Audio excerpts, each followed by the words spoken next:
بسم اللہ الرحمن الرحیم۔ رب سے جڑنے کا سفر، قسط نمبر 1۔ آج فاطمہ کی کافی عرصے بعد اس سے ملاقات ہوئی۔ وہ بہت ہی حسرت اور رشک بھری نگاہوں سے قرۃ العین کی طرف دیکھ رہی تھی۔ قرۃ العین ایک معمولی صورت کی لڑکی تھی، مگر کوئی خاص کشش تھی اس کے چہرے پر، اس کی آنکھوں کے گرد حلقوں میں جو اسے باقیوں سے ممتاز کرتی تھی۔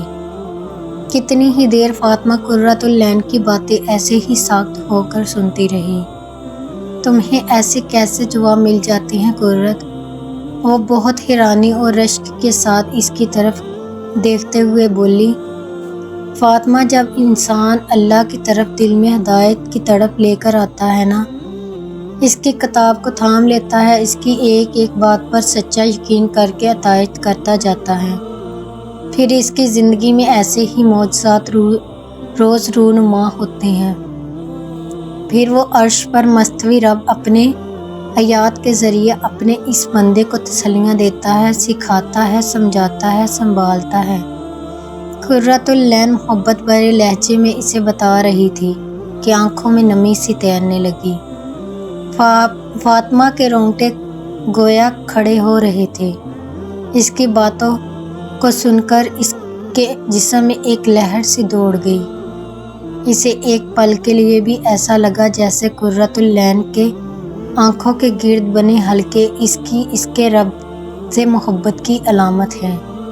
ہاں، وہ بھی تو کبھی کسی انسان کی محبت میں ایسے ہی اپنی آنکھیں کالی کرتی رہی تھی، مگر اب ٹھوکر لگنے کے بعد اسے احساس ہوا تھا کہ دنیا کا ہر رشتہ فانی ہے، خصوصاً حرام تعلقات، جو انسان کے اندر کے سکون کو برباد کر دیتے ہیں، اسے اپنے آپ سے اور اپنے رب سے دور کر دیتے ہیں۔ مگر اب وہ سنبھلنا چاہتی تھی۔ قرۃ، میں ایسا کیا کروں کہ اللہ مجھ سے ایسے ہی محبت کرے، میں بھی اس کی محبت محسوس کر کے آنسو بہاؤں، مجھے بھی وہ ہر لمحہ تھامے اور اپنی آیات کے ذریعے جواب دے۔ فاطمہ کے لہجے کی تڑپ اور آنکھوں کی نمی نے قرۃ العین کے ایمان میں مزید اضافہ کر دیا۔ وہ دل ہی دل میں فاطمہ سے محبت محسوس کرنے لگی۔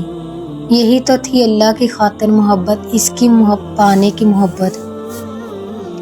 قرۃ العین مسکراتے ہوئے پیار بھرے لہجے میں اس کے ہاتھ کو تھامتے ہوئے کہنے لگی، فاطمہ، تمہیں پتہ ہے یہ ہدایت واحد ایسی چیز ہے جس کے لیے جب تک تم تڑپ نہیں دکھاؤ گی وہ نہیں ملے گی۔ تم اللہ کے آگے سجدوں میں گڑ گڑاؤ کہ اللہ مجھے ہدایت دے دے، مجھے اپنی محبت کے لیے چن لے۔ اللہ کو دکھاؤ اپنی تڑپ۔ تمہیں پتہ ہے اللہ قرآن میں کیا کہتے ہیں؟ وہ ہدایت دیتے ہیں اپنی طرف سے جو اس کی طرف رجوع کرتا ہے۔ تم رجوع تو کرو، وہ تو منتظر ہے تمہارا۔ تم ایک قدم تو بڑھاؤ، وہ کتنے قدم تمہاری طرف آئے گا۔ وہ تو بندے کی توبہ کا انتظار کرتا رہتا ہے۔ فاطمہ، وہ مالک ہے، ہم غلام ہیں۔ کیا دنیا کا کوئی مالک اپنے غلام سے ایسی محبت کرتا ہے جبکہ غلام اپنے ہی مالک کا دیا ہوا کھا کر اسے ہی دغا کرے؟ یہ ہمارا رب ہے فاطمہ، وہ ہم جیسے بے وفا غلاموں کا بھی منتظر ہے، مگر قدم تمہیں ہی بڑھانا ہوگا۔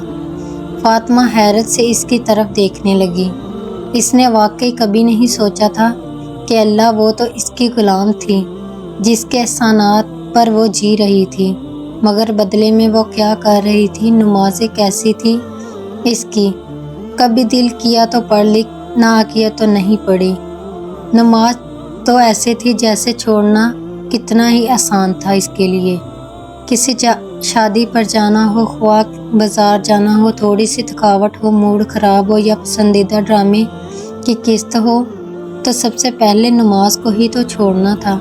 آج اسے احساس ہو رہا تھا کہ کیوں ان سب حالات میں وہ کھانا پینا، سونا، اچھے کپڑے پہننا نہیں چھوڑتی تھی۔ کیا واقعی اس کے نزدیک اس کے مالک کا یہی مقام تھا؟ سب سے کم، پھر اگر پڑھتی بھی تھی تو بس دو چار رکعت پڑھ کر وہ بیٹھ جاتی۔ شرمندگی سے اس کا دل ڈوبا جا رہا تھا۔ وہ کیسے پلٹے، اب کس منہ سے جائے اس کے پاس؟ جس تھالی میں کھا کر وہ چیت کرتی رہی، وہ اس جیسی نافرمان غلام سے کیسے محبت کر سکتا تھا؟ فاطمہ کے آنسو ٹپ ٹپ بہنے لگے۔